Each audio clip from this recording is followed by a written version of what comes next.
I'm having a situation where I consider I'm in a cycle of momentum that and recurring thoughts that aren't serving me.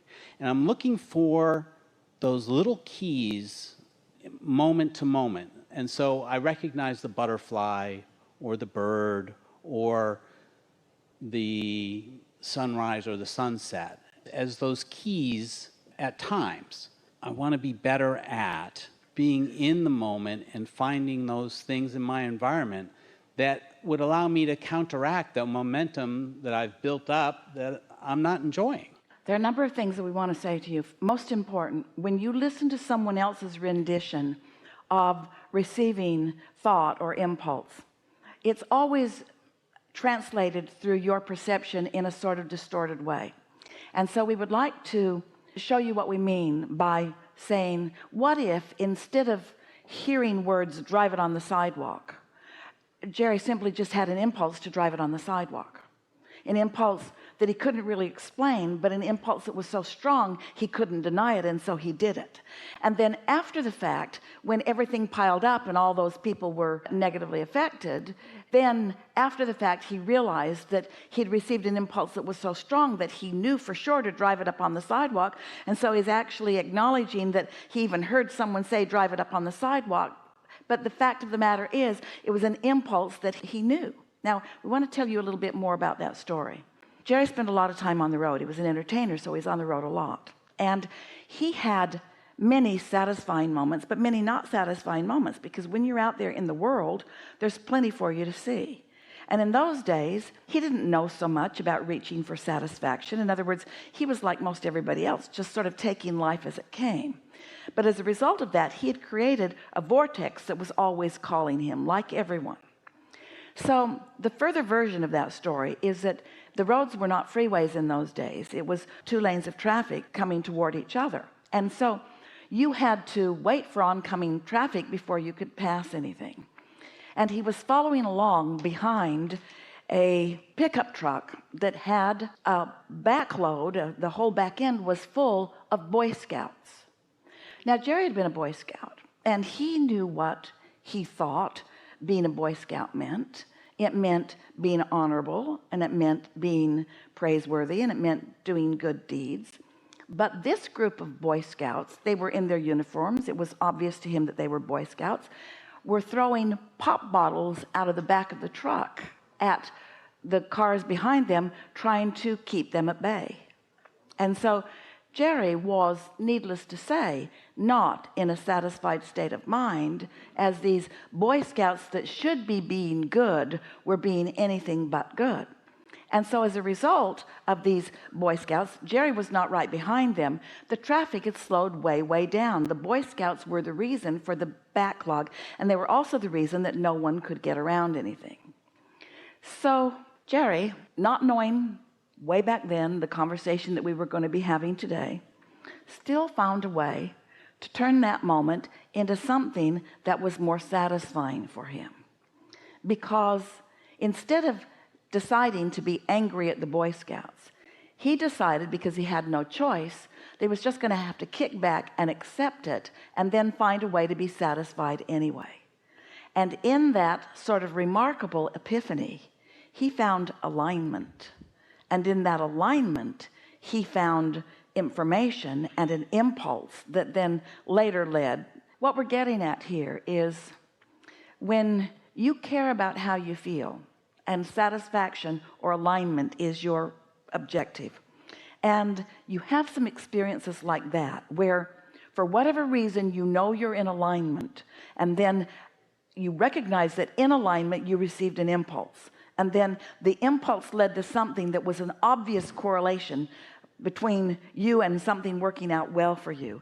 This is how you gain your footing that helps you to eventually come to know that things are always working out for you. In other words, it just brings a level of trust and expectation that you can sort of put in the place of trying to think everything through. Are you following us a little bit? So now go back to your question, because we think that's a good framework for what's coming next. So, yes. So my question was how to connect sort of in the now, in the moment, and perhaps despite some negative momentum that's going on already in my day, to look for that lighted path. Well, here's the thing. You have to have shown yourself how you can achieve it when it's easy before you can do it when it's more difficult. That's why we're encouraging you to do it first thing in the day, and just note that before you've pushed the car down the hill, until you understand, till you've identified and isolated and accomplished a feeling of satisfaction. Because once you've done that, then in time, and far less time than you think, you'll be able to do it under any and all conditions. This is the exercise that Esther's putting herself to the test in all day, every day, by acknowledging what's satisfying and then finding something that isn't, and then doing her best to turn it into a satisfying thought before it's an event that she is now dealing with or coping with. If you wait for the momentum to have gotten greater from dissatisfaction all the way down into something where there's really something treacherous that's going on, it's much more difficult for you to detach yourself from the details of all of that and find clarity that will lead you to. You hear people talking about how their lives went into slow motion just at those moments when they really needed it to, and all kinds of things that ordinarily wouldn't have come into place, they were able to deal with things more incrementally. That's because they were in a place where they clicked in to that broader perspective and saw the current situation from the broader perspective's point of view. The simple thing is just practice it when it's easy, and then you'll be able to do it in situations that are not so easy. But the thing that's a little contradictory in that statement is that the more you practice it when it's easy, the less opportunity you'll have to practice it when it's hard, because you would have headed everything off that was hard when it was easy. So we can't really even answer the question, because one contradicts the other. Once you've got a hang of this, then you don't get tested. It sounds a lot like the answer to how do you get rid of doubt before it starts.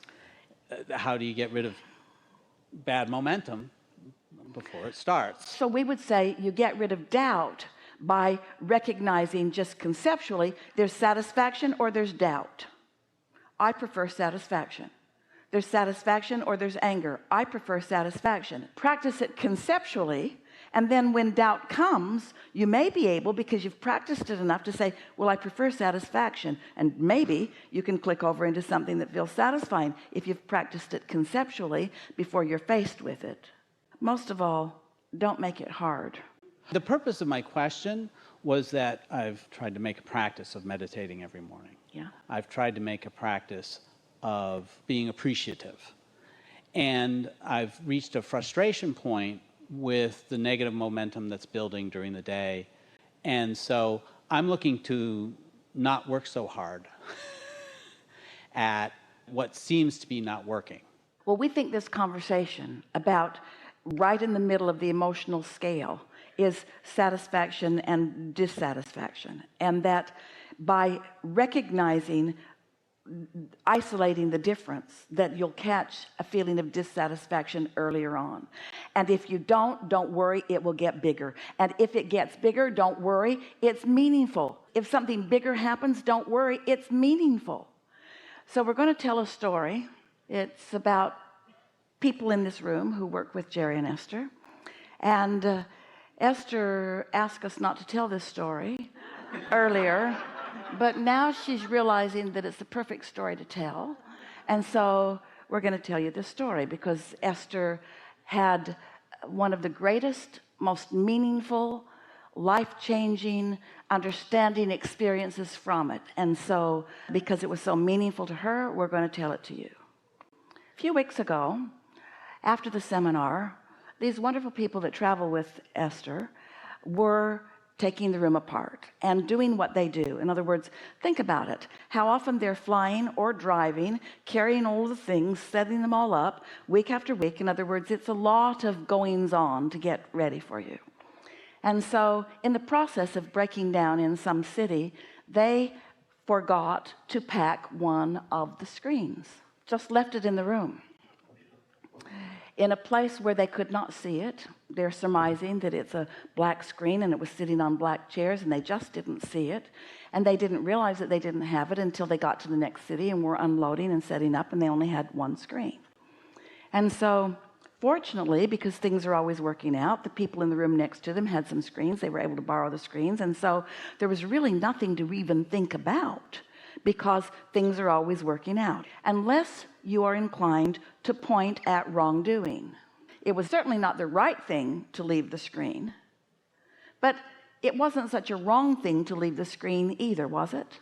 So when Esther heard about it, she laughed about it, and then they were on a sort of group thread about it. Now, Esther happened to be in the city where the screen was left, and so now there was a little bit of trying to figure out what to do with that gray big screen. It wouldn't even fit in anybody's car, pretty long. And so as Esther got focused more on it, and none of it was left for her to do, just for her to think about, the screen being left took on a bigger life of its own. It was like something that seemed pretty simple now was seeming less simple. And so she thought to herself, in fact she talked to us about it, and she thought, why is this bothering me? And then she thought, well, it's bothering me because we need the screen somewhere else. And she couldn't understand why it bothered her. And then she thought, I think it's bothering me because it doesn't seem to be bothering them. They were doing what Abraham does. They were being lied about it. They were making the best of it. And Esther was not making the best of it. Esther was thinking, so she sent a note to all of them. I would like you all to get together and decide who's going to be responsible for checking the room and getting stuff on the truck. See where she was pointed? Yeah? So, long story short, screen got gathered up, got shipped to the new city. Here it is, ta-da.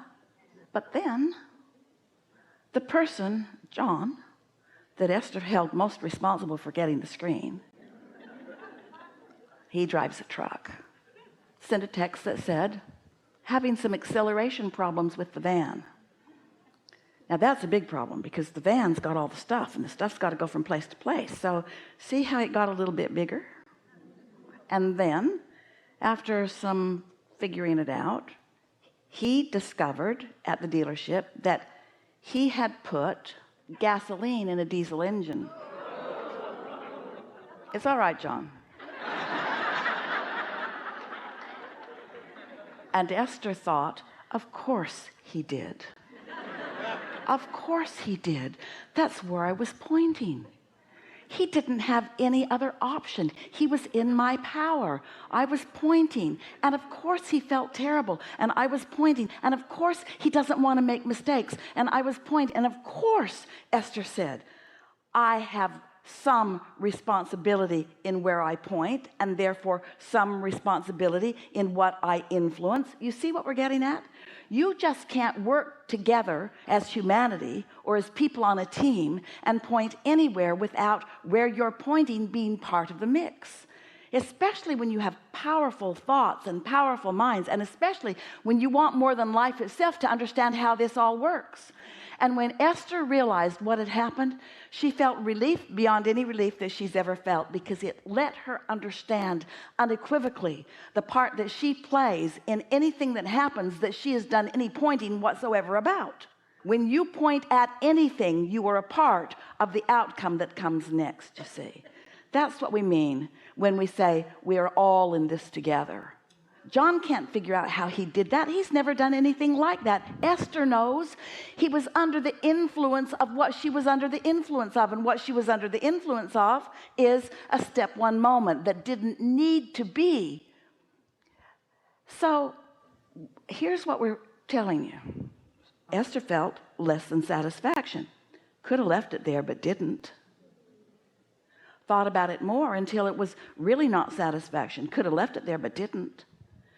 Wrote a text about it. Didn't really like the response she got from anybody about it. Could have left it there, but didn't. Now, we don't want you to think that these were big thoughts. It doesn't take big thoughts when the energy's moving this fast. Everything that you think affects everything that happens in your experience. And that ought to just give you the most wonderful relief.